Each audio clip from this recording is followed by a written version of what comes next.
How to win the war against inflation. Inflation is a silent budget killer. It causes the price of everything to go up, from our food, transportation, clothes, and even fuel. In Ghana, our situation is quite peculiar, as inflation keeps on rising by the months. But wait, do not panic. There are actions to take and things to avoid to help you win the war against inflation. Here are 4 basic ways to do so. 1. Reduce your expenses. Take a closer look at your expenses. Consider the things that you can cut out and the things that you can reduce. Some expenses to look at are your airtime, your data bundle, and your recurring subscriptions like Netflix, Apple Music, and Spotify. 2. Buy in bulk. Buy non-perishable goods and foods that have a longer staying period in bulk. 3. Lifestyle adjustments. Consider some lifestyle adjustments. For example, you can cook more at home and eat more from home. You can also engage more in indoor activities other than outdoor activities. 4. Increase your income. Find flexible jobs that you can do to earn extra money to cover your immediate expenses. Some jobs that you can explore are ride-share services like Uber and Bolt, or online jobs from sites like FlexJobs and Upwork. Join a Bednell Finance community today to learn more about how you can improve your personal finance.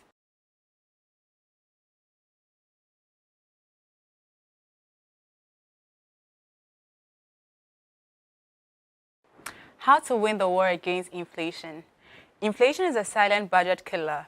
It causes the price of everything to go up, from our food, transportation, clothes, and even fuel.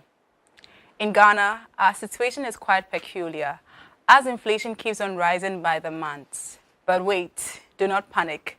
There are actions to take and things to avoid to help you win the war against inflation. Here are 4 basic ways to do so. 1. Reduce your expenses. Take a closer look at your expenses. Consider the things that you can cut out and the things that you can reduce. Some expenses to look at are your airtime, your data bundle, and your recurring subscriptions like Netflix, Apple Music, and Spotify. 2. Buy in bulk. Buy non-perishable goods and foods that have a longer staying period in bulk. 3. Lifestyle adjustments. Consider some lifestyle adjustments. For example, you can cook more at home and eat more from home. You can also engage more in indoor activities other than outdoor activities. 4. Increase your income. Find flexible jobs that you can do to earn extra money to cover your immediate expenses. Some jobs that you can explore are ride-share services like Uber and Bolt, or online jobs from sites like FlexJobs and Upwork. Join a Bednell Finance community today to learn more about how you can improve your personal finance.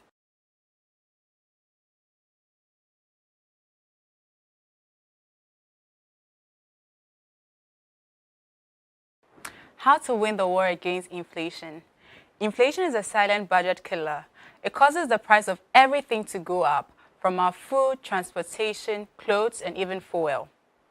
In Ghana, our situation is quite peculiar, as inflation keeps on rising by the months. But wait, do not panic. There are actions to take and things to avoid to help you win the war against inflation. Here are 4 basic ways to do so. 1. Reduce your expenses. Take a closer look at your expenses. Consider the things that you can cut out and the things that you can reduce. Some expenses to look at are your airtime, your data bundle, and your recurring subscriptions like Netflix, Apple Music, and Spotify. 2. Buy in bulk. Buy non-perishable goods and foods that have a longer staying period in bulk. 3. Lifestyle adjustments. Consider some lifestyle adjustments. For example, you can cook more at home and eat more from home. You can also engage more in indoor activities other than outdoor activities. 4. Increase your income.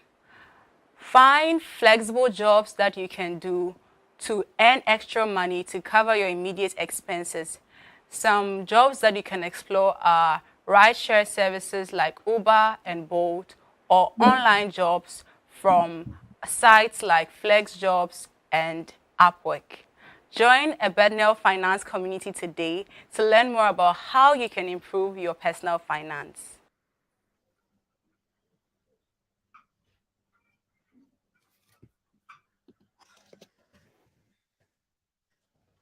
How to win the war against inflation. Inflation is a silent budget killer. It causes the price of everything to go up, from our food, transportation, clothes, and even fuel. In Ghana, Good evening, everybody. Good evening. Um, Thank you guys. Um, you're welcome to the monthly Buffalo Workers Conversation. I'm joined here by some very amazing people. So naturally, today's session or today's um, space promises to be a very very interesting one. We specifically chose this topic because it's something that has been on the back of Ghanaians, on the minds of Ghanaians, and um,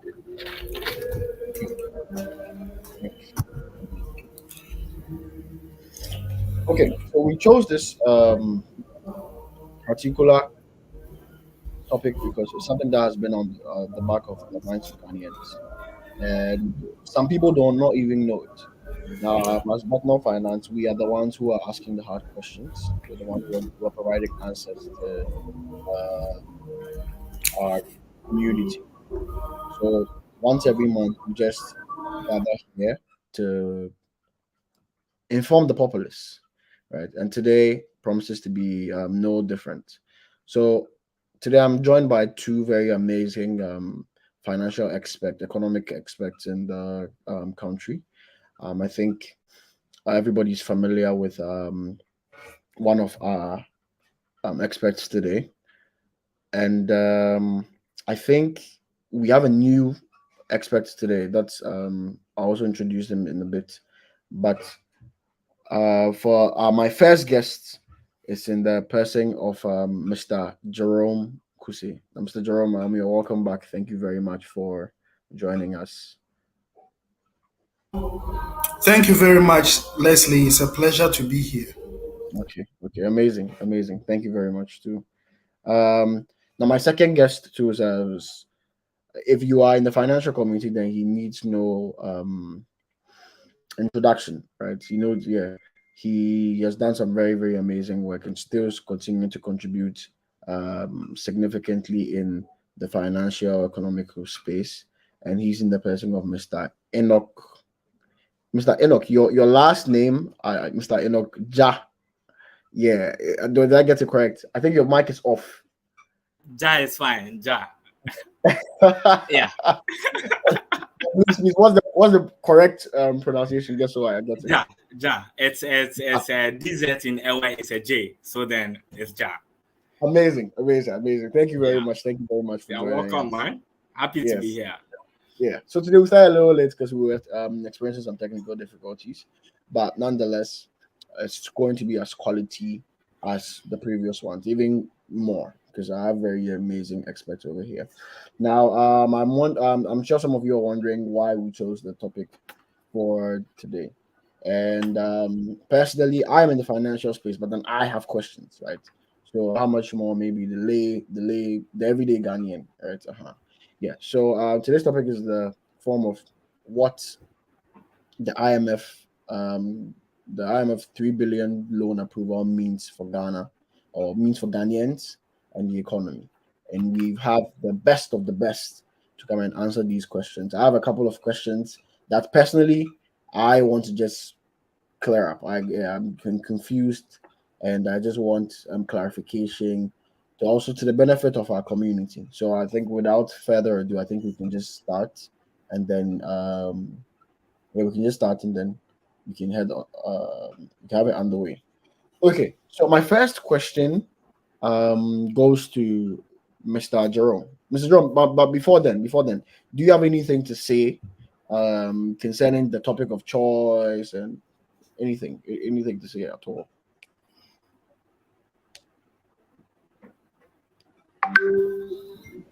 Well, I'll just say that I think it's a very relevant topic. Lots of people have questions, especially with respect to the fact that for the last year and a half, essentially what they've been hearing is that everything is working towards the IMF deal. And the IMF deal went through, the first disbursement eventually came through.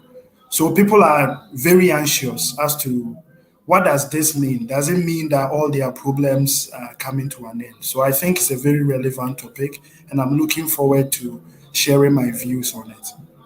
Oh, amazing, amazing. Thank you very much. Now, Mr. Enoch, I'd like to quickly ask, right? Now, so for people that have this is your first time that you're joining this space, this is the first time that you're streaming live with us. We've answered this question time and time again, but I'd like to quickly just recap as to how Ghana got here. How did we end up in this position? Why is the economy in such a mess? How did Ghana get here? So, Mr. All That's right, thank you so much, Leslie. I believe strongly that uh, as a country, even if you take a normal institution, you can either go right or left, yeah, or you be somewhere in the middle, and all boils down to management or leadership. Leadership in this case, talking about the economy, we are looking at the Ministry of Finance through the presidency and a part of parliament, because in as much as we blame the Ministry of Finance for everything or how bad the fiscal policies have been, managed or done, one thing we have to know is that they don't spend unless there's an approval from Parliament or Parliament gives them a go ahead. So I believe that everything that we are suffering from currently, or how we got to IMF, was as a result of the mismanagement of the economy through the Ministry of Finance, all the way through the presidency and then Parliament. I believe that our fiscal policies are some of the things that are actually hindering the progress of the economy and has brought us this far. This deep in debt, and then in this problem that we find ourselves in. Thank you. amazing, amazing. Thank you very much. Now, Mrs. Jerome, you said something very interesting, and you said that for the past how many years now, every single move that we've been making is towards a deal with the IMF, right? Now, do you believe that this loan would solve the current economic crisis in this country? Do you believe it will solve anything at all? Well, um, the economic crisis is multifaceted. Let's first dig into what we are referring to as an economic crisis. The first is a significant level of inflation. We went all the way to over 50% inflation, which is something we hadn't seen since the early 1990s. So we are talking about a generation high inflation. That's one element of the economic crisis. Then we are talking about a slowdown in growth. We are experiencing growth that is about below 3% of GDP per year. So that is another indication of an economic crisis. Then we are talking about um, a negative primary balance, which means that if you take out, um, government spending is essentially, government revenue is not even able to cater for expenditure plus the interest on our loans. Okay, meaning even if you take the interest on our loans out of the expenditure, we are still spending more than we are earning. That's another indication of an economic crisis.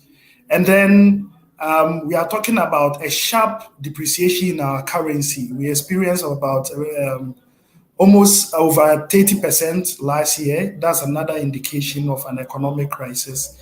Then our financial institutions faced a liquidity crisis where people who had invested in bonds, they wanted to redeem these bonds, they could not. People wanted to redeem their mutual funds, they could not. So these are about 5 different elements of an economic crisis. And there is no way on earth that the IMF deal is going to solve all these 5 at all. It's not going to happen. So, Oh, so what the IMF deal is supposed to do is to prevent the country from running out of money to import essential commodities like oil. We are importing um, fuel, in fact, because we do not refine oil in this country. We are importing fuel worth about 300 million US dollars every month. but Okay. we have. I mean, we have an oil. We discovered Tor oil. is not working. Tor is not working. So we all the fuel we are using is imported as fuel. We do not do any refinery here. We import the thing refined and then sell it straight. So the BDCs import it and then distribute to the oil marketing companies. That's your Goil and Shell and Total and all those things. And then we buy. So what is really going to help the country is for us to reach a deal with our creditors, external creditors, the people that we owe about 28 billion US dollars that, look, we can't pay all. So give us a plan that is realistic. You have to forgive some of the debt and you have to give us more time to pay back some of the debt. And when you do that, then we will be able to get market confidence to be able to go back to resume borrowing so that our currency can be stable, so that we will be able to pay our domestic investors, people who bought government bonds, so that we'll not have people, our pensioners picketing at the Ministry of Finance. So the IMF deal is not going to make things better, but the deal was is to stop things from getting worse. That is what the IMF deal is supposed to do. Amazing, amazing. I mean, not amazing, but I mean, not for Ghana, but I mean, I think your explanation was very, very spot on as to how deep in this thing that we are. I have a couple of follow up questions, but quickly, I want to ask Mr. Enoch. I mean, so what are the conditions that is coming with this particular deal? You know, what does it entail? You know, All you said, right. do you have So, any? so first of all, you see that Jerome actually mentioned one of the conditions, which I think is one of the key to solving Ghana's problems, because we owe the external creditors a lot of money. I mean, over 28, as he mentioned. And if you look at the conditions, it's one of the conditions that we actually engage. It has to be an engagement, not as it was done to the individuals and the domestic bond and holders or debt holders here. There has to be an engagement with them, because you can't impose on them as you impose on Ghanaians.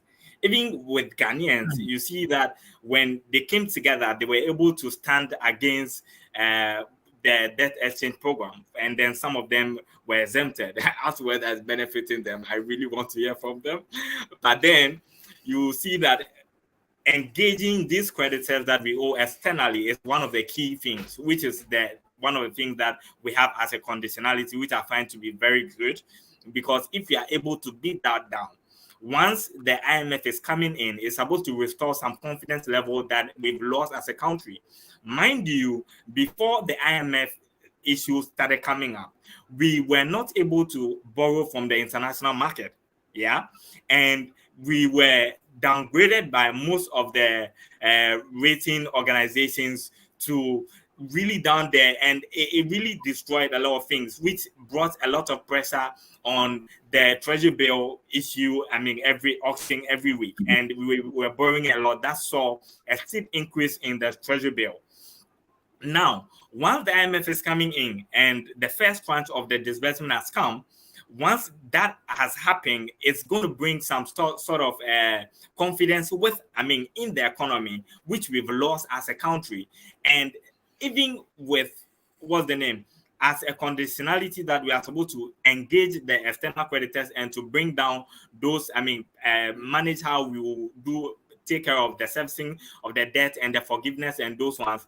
That's one of the key, which I think is very important. And another one, which I believe is also very important, is actually the fiscal reforms that the fiscal and structural reforms that IMF actually has put in place. Example being the public financial management. You see, one of the things that has actually affected Ghana a lot, as I spoke about, is our fiscal policies. I mean, see, the expenditure is always too much. How do you spend what you don't have? Yeah, and you're not spending what you don't have on essential things or on things that will give you. It's just like me advising you, Leslie or Jerome, that go and take a loan, yeah, and then go and buy cigarettes and smoke. Yeah, you will be high for a few minutes or a few seconds, and then you come down to Charlie, you realize that you have to pay that loan. Yeah. If you overdo it, your salary will not be able to cater for or service that loan. That is where we have gotten to. So I believe that structural reform that the conditionality comes with, what will bring is the fact that the government will reduce expenditure, which I believe that is a good thing, because we are expected to actually maintain a surplus of about 1.5% of the GDP from 2025 through to 2028. Yeah. And I believe that when that is done, it will really help us. Another thing is, for us to actually get here, one of the things we need to know is actually increase our, revenue mobilization, our revenues we mobilize. And this has actually led to, the automatic increase in the tariff that we actually currently are seeing. We saw a lot of increase in tariffs, even this year alone. Yeah. And in this as a conditionality, in as much as I see it to be a very good thing, I see a lot of downsides on these conditionalities. For example, talking about the tariff increments, which is also part of the conditionalities. Mind you, the conditionalities, most of them are pre-conditionalities. You are supposed to meet them to some extent before they actually approve and even before. So some of these conditionalities have been met. And we also look at the domestic debt restructuring.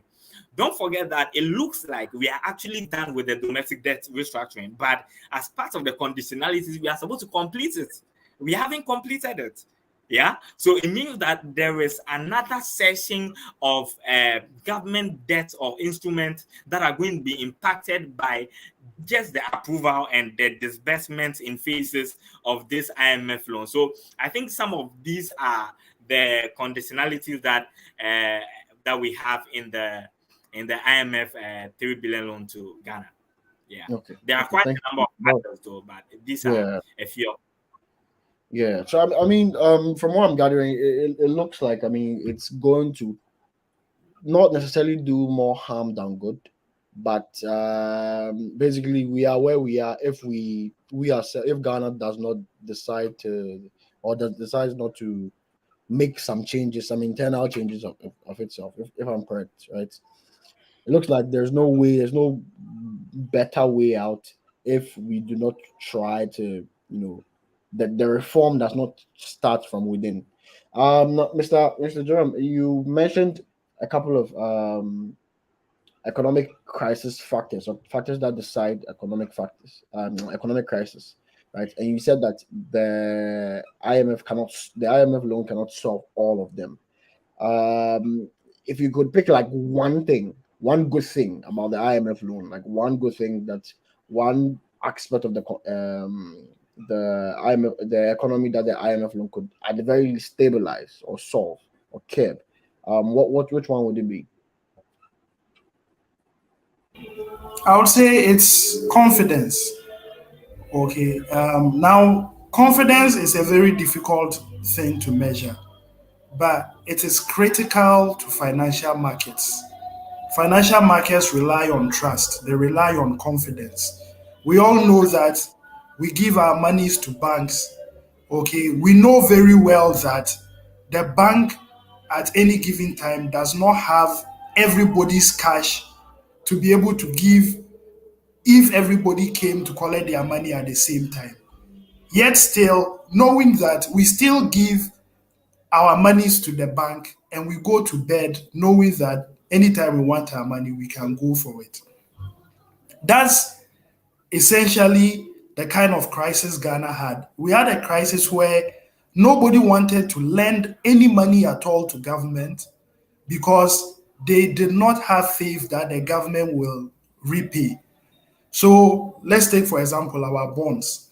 What the government usually does is when it issues a bond, when it's time for the bond to mature and to pay the existing holders of the bond, it will go back to the market to go and raise an extra money to pay off the old bondholders, okay, so that it's now owing new bondholders.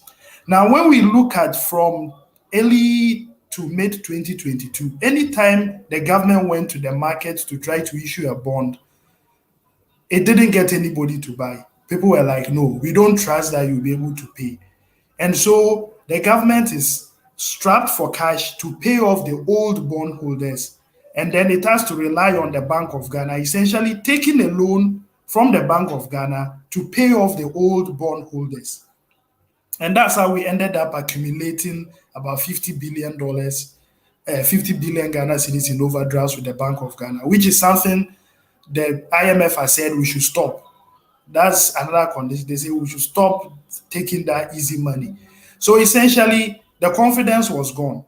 Now, because of that lack of confidence, the government hasn't issued any bond, I think, since early last year. It's now relying solely on treasury bills. But people are still afraid that, hey, the government has restructured all this old debt. It may touch treasury bills. And so treasury bill rates were very high. But because the IMF deal is here, even though inflation is still about 40%, you realize treasury bills are about 20%. You are wondering, why are people lending to government at a rate that doesn't make sense? But at least the IMF being here gives people some confidence that at least with IMF here, the government will not default on the only instrument that it's now able to raise weekly liquidity from. So that's one thing the IMF has done. The second thing the IMF loan has addressed is what is known as our foreign exchange reserves. That's with the Bank of Ghana. So the Bank of Ghana essentially keeps the store of US dollars, okay, for the government. Now we reached a place where usually they measure the foreign exchange reserves in terms of how many months of imports can these foreign reserves pay for, assuming we do not get any extra money from anywhere. I think we were down to about 2.3 months of import cover. And then I think with the IMF money, we went to about 2.7 or 3. So that's one thing too it has done. It has provided some stability there. But even with that said, since December last year, the government has not paid $1 on any interest or any principal for money it owes any external investor. Zero. We have essentially defaulted. Okay. Meaning that as you have defaulted, nobody is going to give you any money. Meaning this IMF money has essentially played the part that our Eurobond borrowings used to do. So that is one positive aspect of the IMF loan too. And that's why you realize that since we hit about 16 cedis to the US dollar somewhere in October last year, we've gradually come down till now we are under 12 cedis to a US dollar. That can be attributed to the IMF deal, putting in some confidence that no, the country's economy is not going to totally collapse to a point where our currency will be totally useless. And so those 2 points in terms of market confidence and the exchange rate is there are two things I can point to as something that the IMF deal has some kind of confidence that it has brought, and that is giving us an opportunity to recover. It's not giving us the recovery, it's giving the government breathing space to take these fiscal reforms, as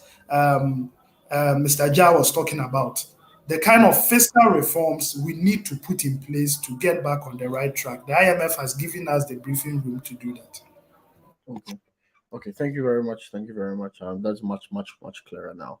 As the it's not a total lost cause, but then there are still some things that prompted the government to be able to go in for this particular loan, right?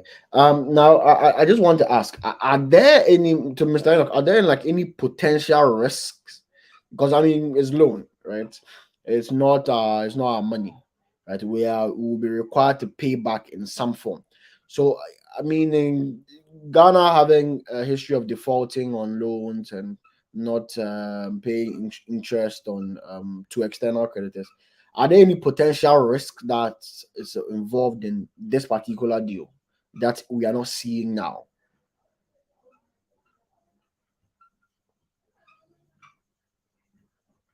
Mr. Enoch? Yeah. Yes, so I'm here. I mean, so as we've seen Ghana default in paying some of its external uh, creditors, yeah, it means that there's a likelihood. I mean, if you look at how they measure credibility or the credit readiness of any client is based on past performance or your history of repayment of your debts or servicing of your loans. So if in the past it's noticed that you've actually not been able to pay certain people, it can only be assumed, yeah, based on or extrapolated based on this information that in the future you actually default. Yeah, but the good thing that happens with the IMF deal is, you see, they are not normal loans as the other people will give us. Yeah, this comes with some strict adherence to certain conditions, and most of the time, by the adherence to these conditions, most debts are paid off. If you look at the history of Ghana, I mean, literally since the 90s, even in the fourth republic, almost all the presidents have been to IMF. I mean, all the governments have been to IMF, yeah. And all these people that have been to IMF, literally all of them have been paid off, except the last two ones that were issued. And I believe that they will also be paid off. So in as much as there could be a risk, yeah, but it will be that probably they extend the whatever period they've given us to actually pay off these loans. So I don't foresee any major risk coming from that aspect. I believe that we are actually in safe hands with IMF when it comes to that aspect. Unlike Okay. the other external creditors who are likely to probably take some of our assets as a state to actually defray of the loans that they actually have given us. I mean, yeah, I think we're actually in safe hands when it comes to that Okay. aspect with Amazing. IMF. Amazing. I mean, this does not give me like a ray of hope or anything, but it's just reassuring to know that Ghana cannot fall. I mean, it can't get worse than it can't get worse than this. But then in terms of, I mean, an IMF bailout, it can't get worse than it is now. Now, Mr. Jerome, I'd like to refer you to our very last conversation. Right, I asked you this question directly, and you gave me a very very direct answer to. So I asked that. I mean, 6, 7, 8 years ago, we used to enjoy the CD to dollar rate of about 5 Cs, which was very, very good, right? It was nice. It wasn't the best, but it was nice. And I asked that, will things ever come back to this? And point blank, you told me no. You told me no. It is impossible. Now, the earliest signs of you, from your perspective, the earliest signs that you have seen the economy stabilizing to some extent is 2028, if I remember correctly. You say it will take at least 5 to 10 years from now before we start to see signs of the economy coming back to normal. That is, if even if we are doing every single thing right. Now, with that, I mean, at that time we hadn't taken a loan yet, but now we have, right? So, is there any change in your point of view? Will the loan negatively or positively affect this particular statements that you made? Okay, so let's try to understand for the city to get back to where it was. Okay, we are talking about a remarkable, there are two things. Either every currency in the world is going to have a significant crash, while the cedi remains the same, or the Ghana cedi is going to significantly appreciate. And what is going there? There's nothing that's going to make the Ghana cedi significantly appreciate. This is the new. This is the new normal. Okay, this is the new normal.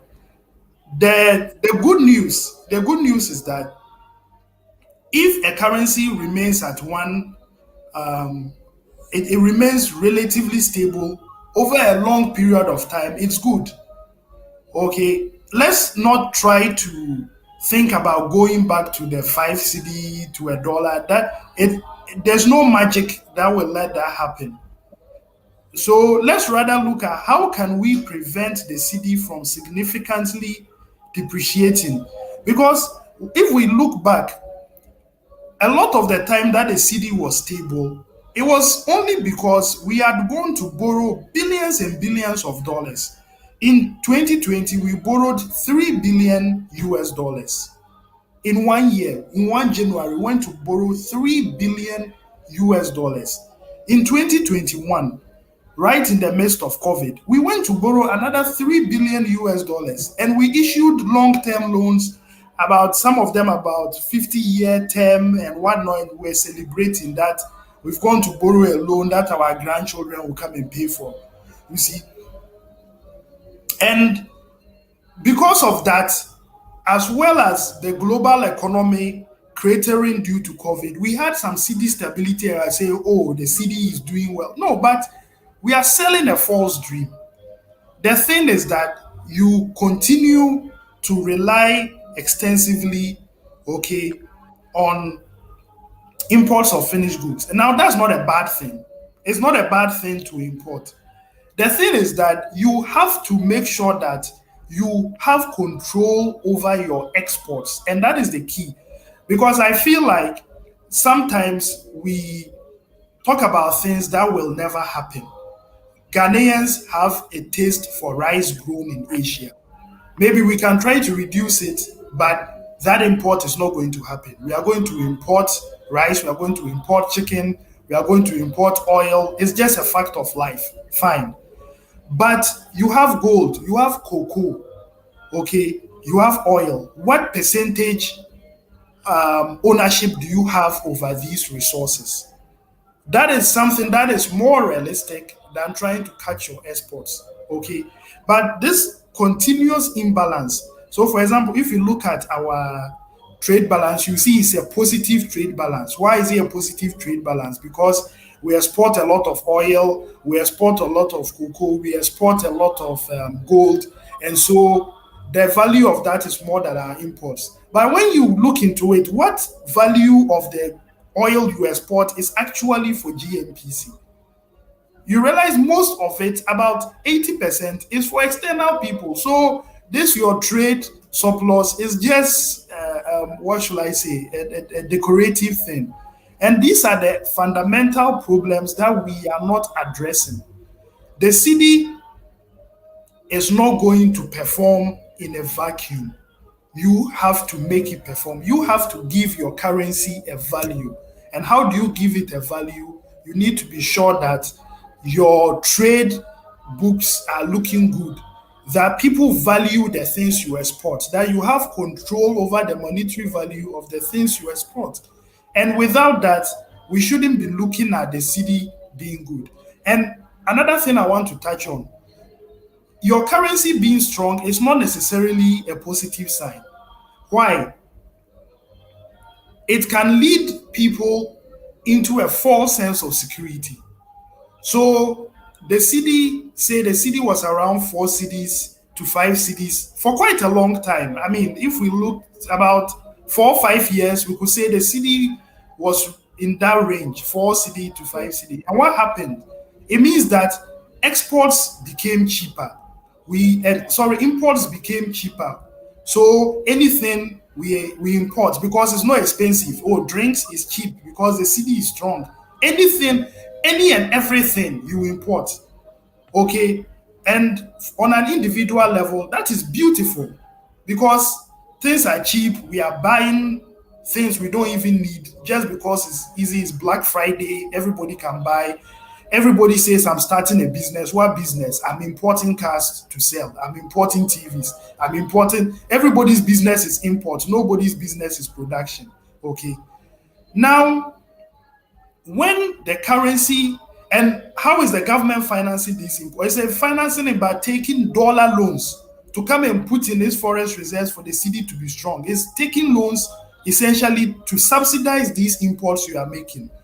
Now, when these loans stop coming, then the reality hits you that actually you cannot afford some of these imports you are making. And you will start to prioritize as an individual. And that means the country itself overall will start to prioritize that, how can I be producing oil and I do not have a refinery?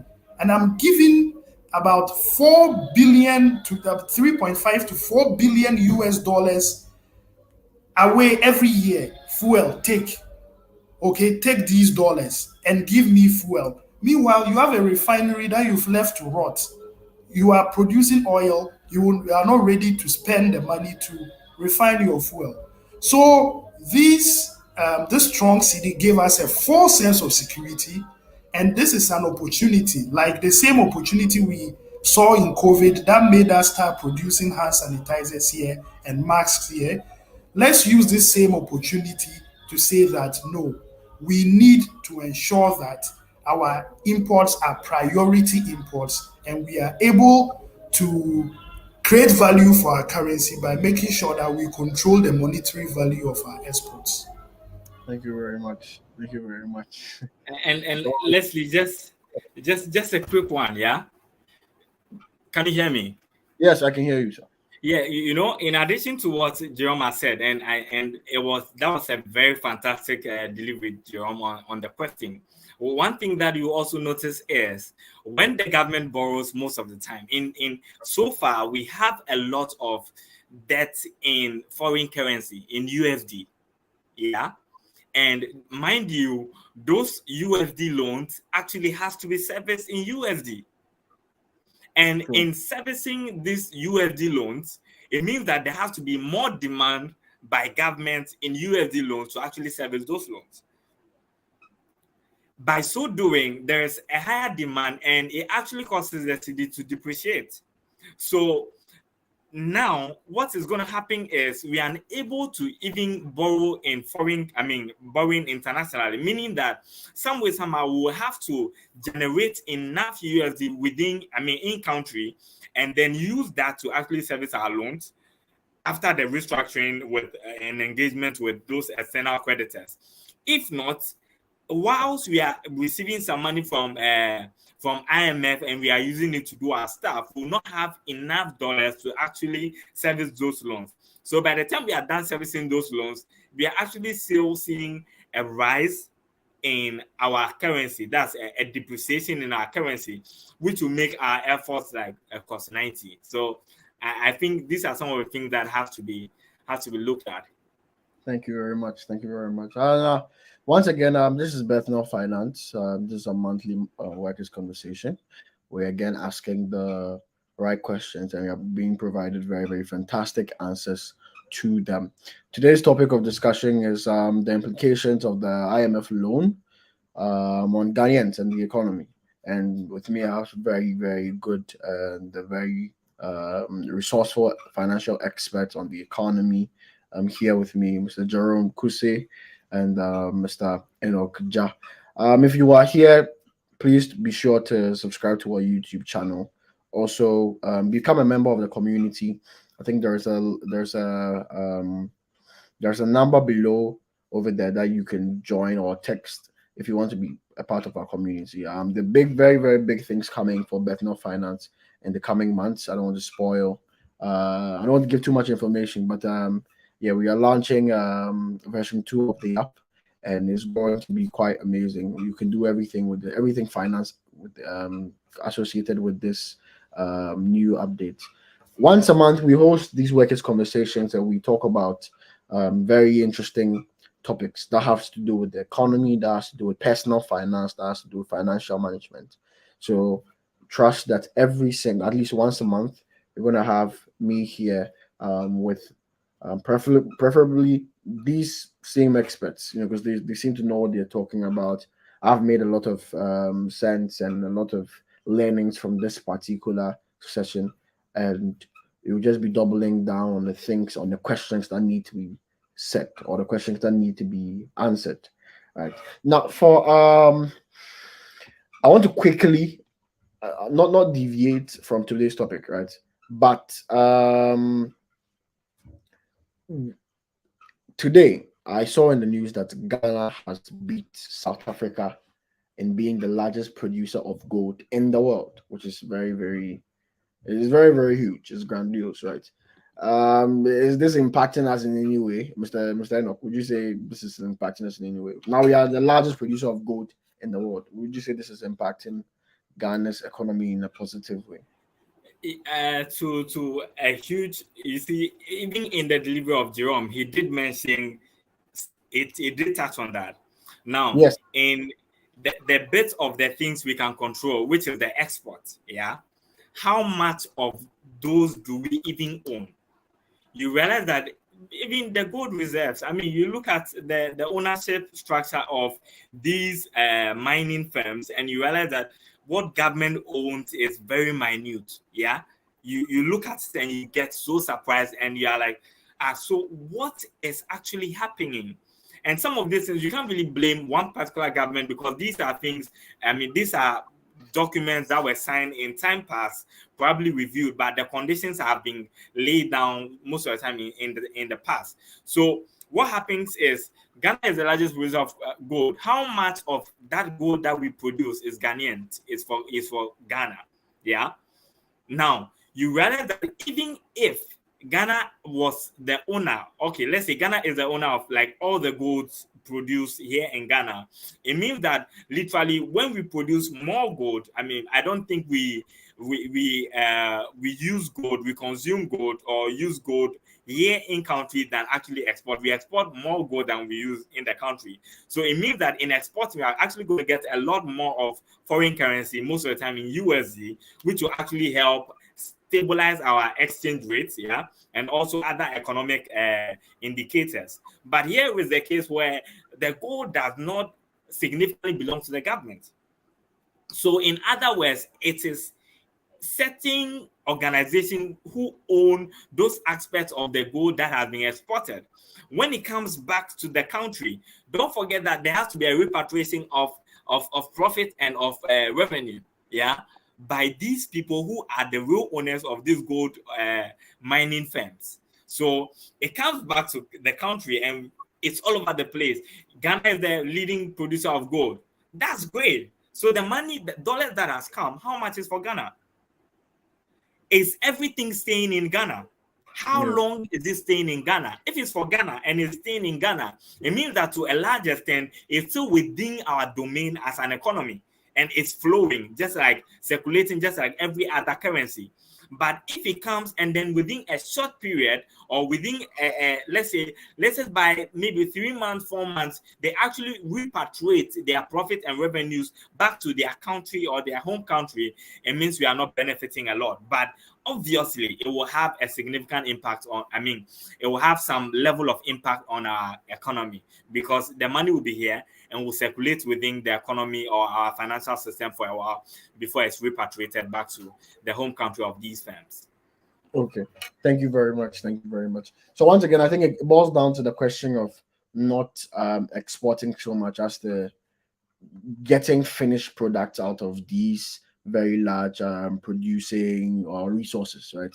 We have to be able to set up industry, and the industry will not only generate us revenue, but also generate jobs, right? If there's maybe a cocoa factory over here that is producing very large amount of finished cocoa products, I'm sure will create a lot of jobs in a lot of remote areas in Ghana.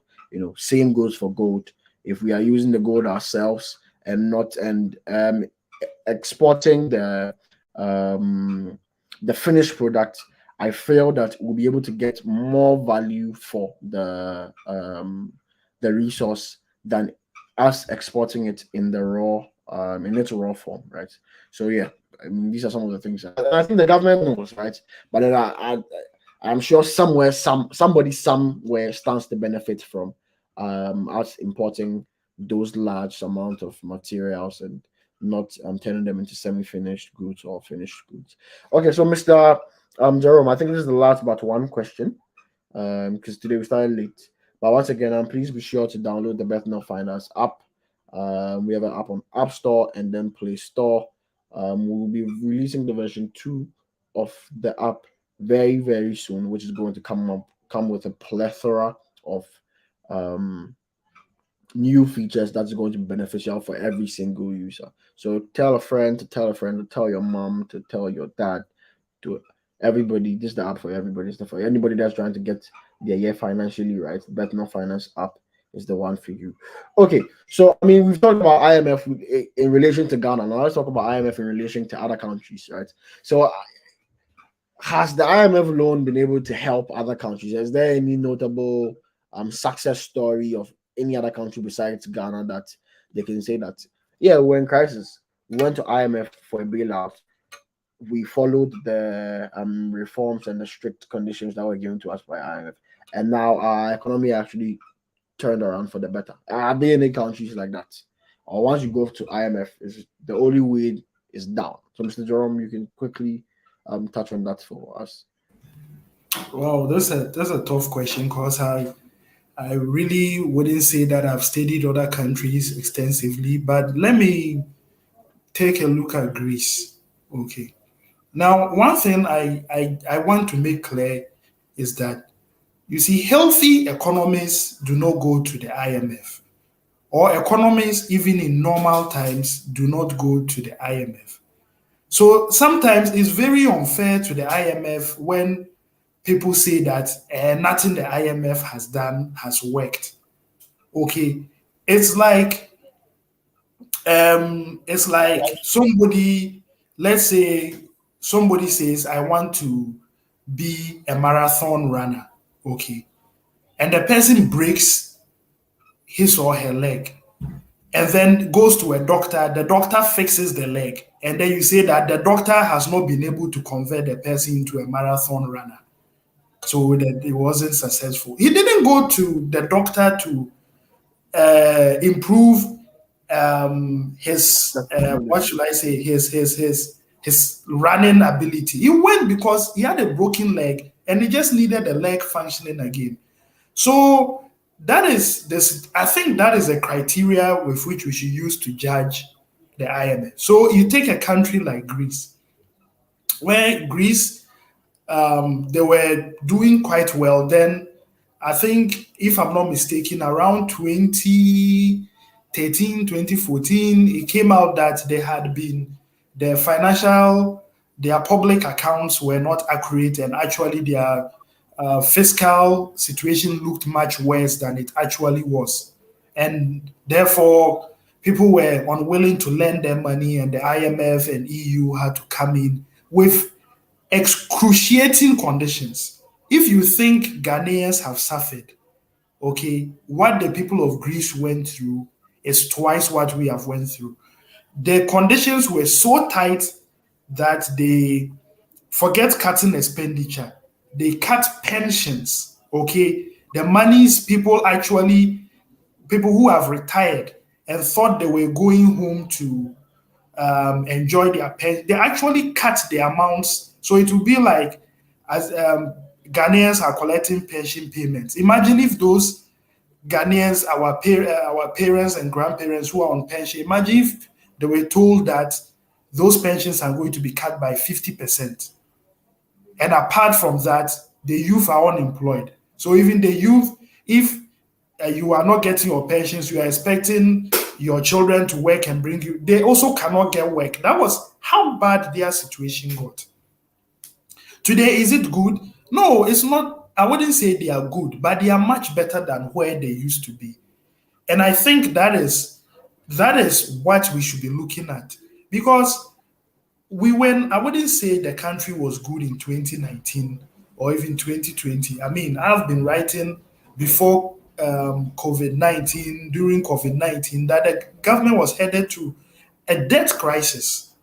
Okay, we knew that, but still, we were much better in 2020 and 2021 than we are now.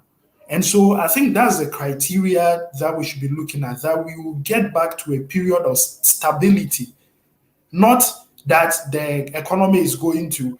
I recently saw an article, somebody wrote that the IMF has failed over the years because it hasn't looked at transforming the. I was like, you vote for leaders Yes. to come with vision to transform your economy.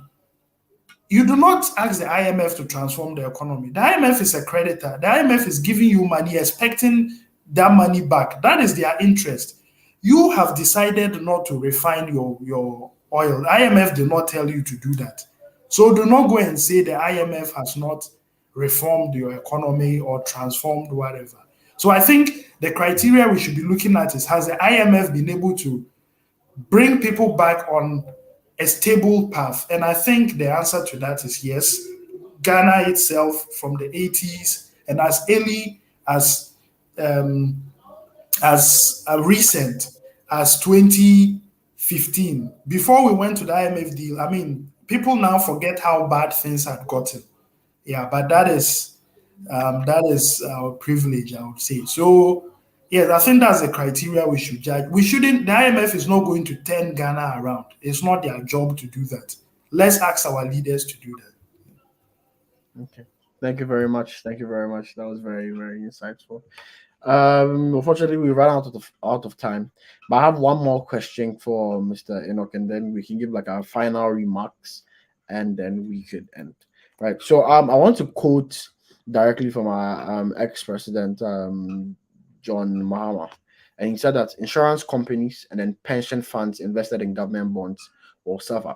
I think this has already been touched on in a way, but I mean, at the very least, he's of the opposition party, and we know that the opposition um, party of or the opposition, or the people that are not in power are going to say some anything just to make the government look bad. The government looks bad. I think everybody knows that. But in this quote of insurance companies and pension funds invested in government bonds will suffer by our ex-president John Mahama. Is this propaganda or is factual? That's all. So is this propaganda or is factual? Obviously this is not factual. I don't know the basis on which the person is saying this, but then you see, one thing is, I did not see a debt restructuring coming. Yeah. Okay. And even when I thought a debt restructuring was coming, I did not see it happening the way it did without engagement. Yeah. This goes to say that you can't actually stick your head down for our politicians. I'm sorry, but then you can't do that because they could assure you everything doing in their manifestos, yeah, just before they come into power. They come into power and you are seeing a different person, and you are like, is this the Wow. person I voted for? I mean, for that reason, I cannot say this is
Okay, sorry for the inconvenience. I think we went off whether to experiencing some technical Yeah. difficulties.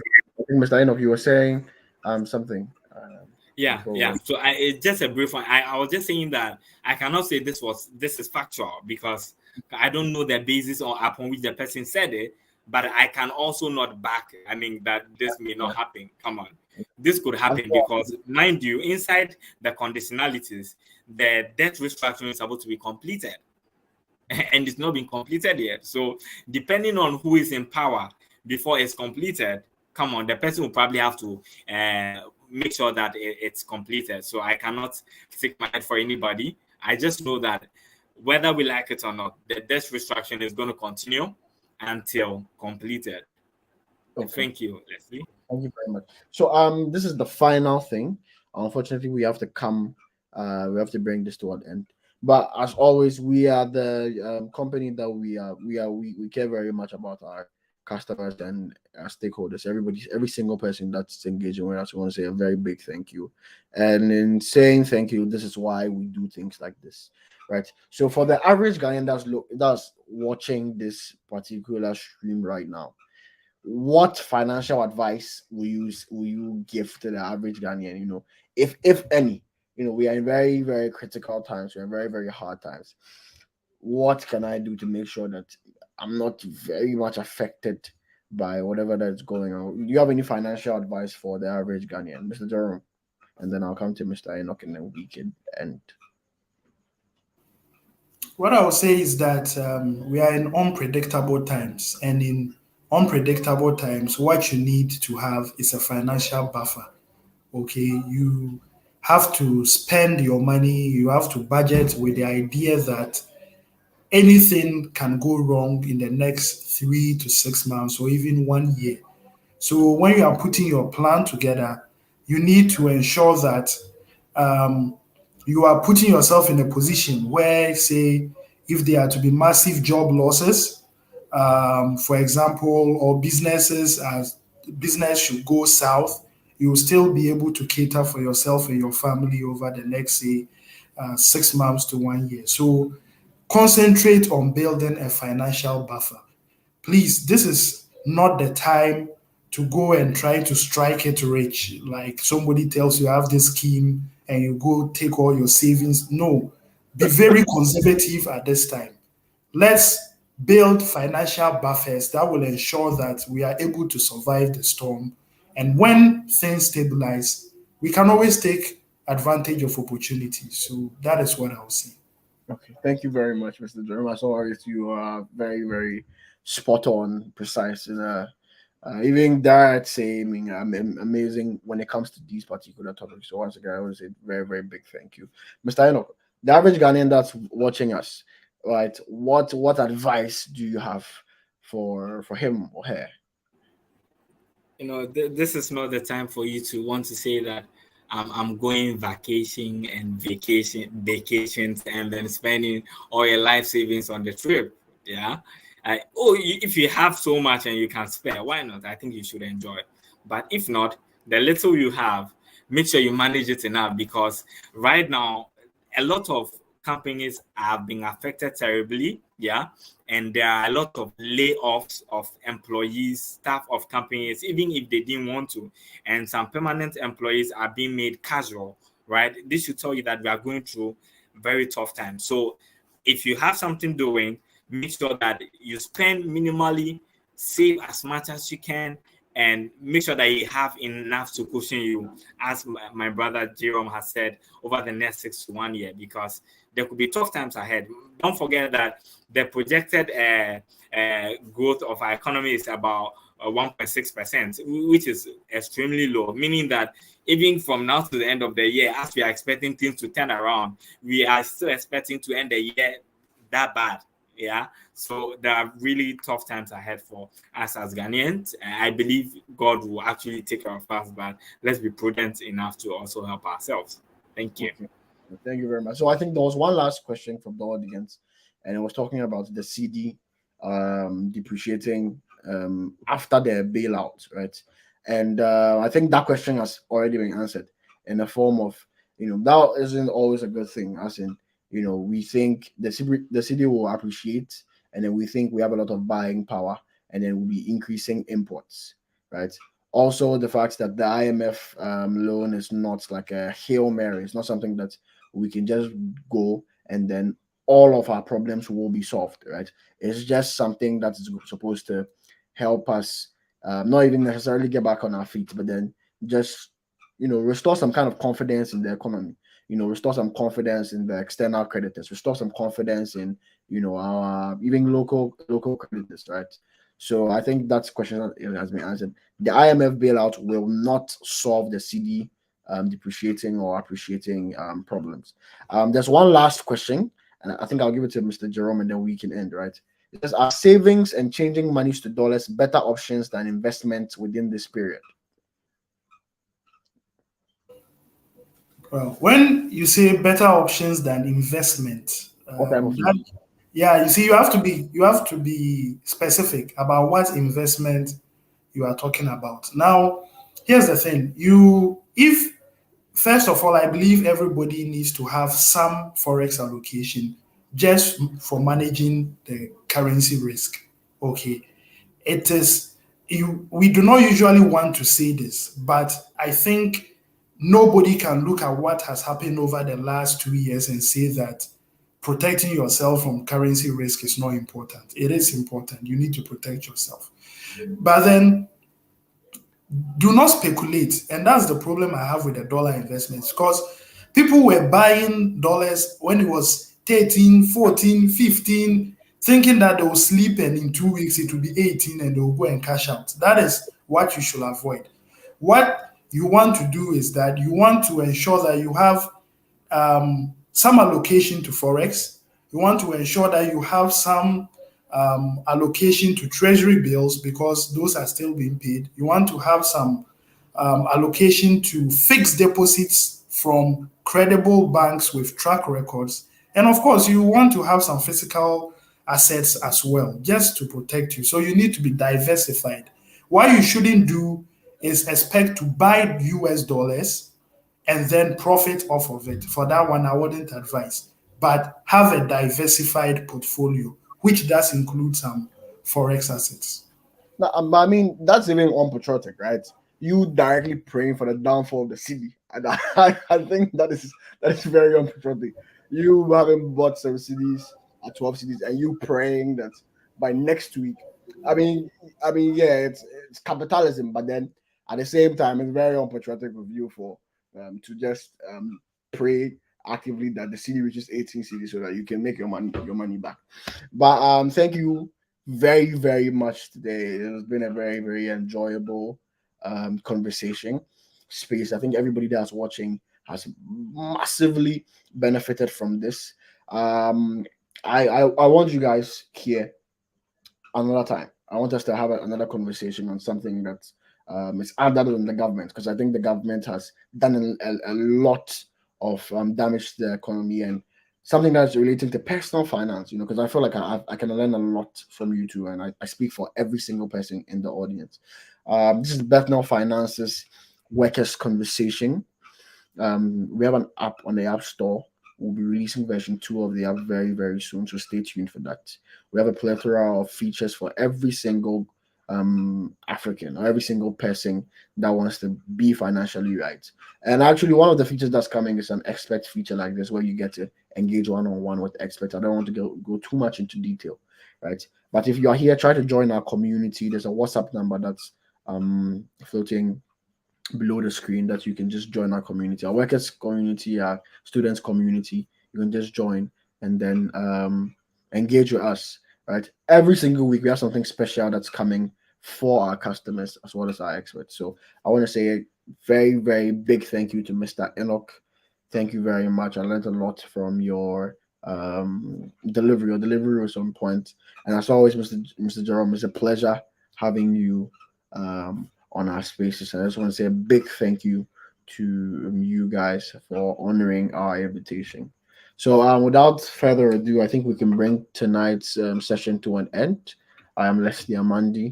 I've been your host with the amazing Mr. Jerome Kusi and then Mr. Enoch Jaff.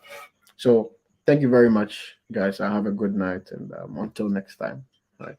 Thank you.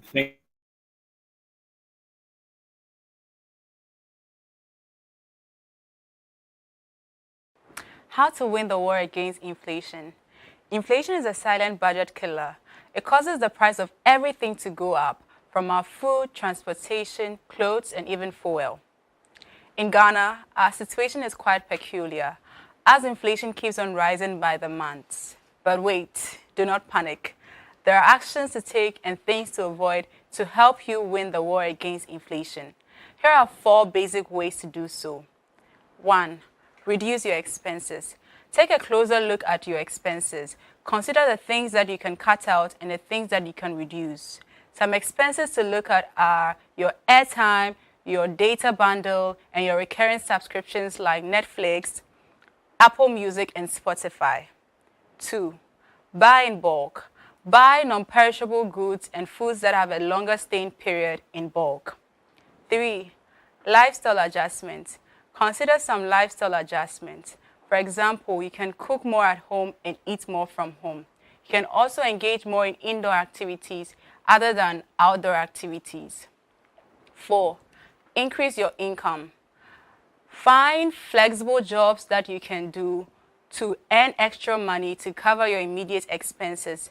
Some jobs that you can explore are rideshare services like Uber and Bolt, or online jobs from sites like FlexJobs and Upwork. Join a Bednell Finance community today to learn more about how you can improve your personal finance.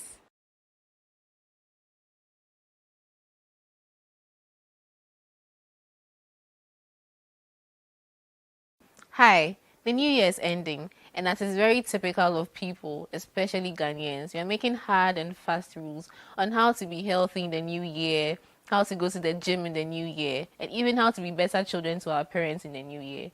I understand it gets hard sometimes, but as you're making all these wonderful, beautiful plans, I need you to make plans on how to start the new year financially right. And I'm going to give you 3 ways you can do that. 1, if you're owing somebody, go and pay. That friend that gave you money for your December chillings, pay them and don't borrow again. 2, revisit your expenditure in the past year and think about it for a second. Did I spend my money well? Did I spend my money wisely? What did I do good? What did I do bad? What do I want to carry with me in the new year as I'm trying to start the new year financially right? List them and stick to them. And finally, master budgeting. Luckily for you, the Bethnal Finance app can help you with that. Think about how much you spend in a day and what you spend in a day, in the week, in a month, and project it for the year and make plans for that. And as you're doing all of these, remember to be money wise and stay ahead financially with the Bethnal Finance app.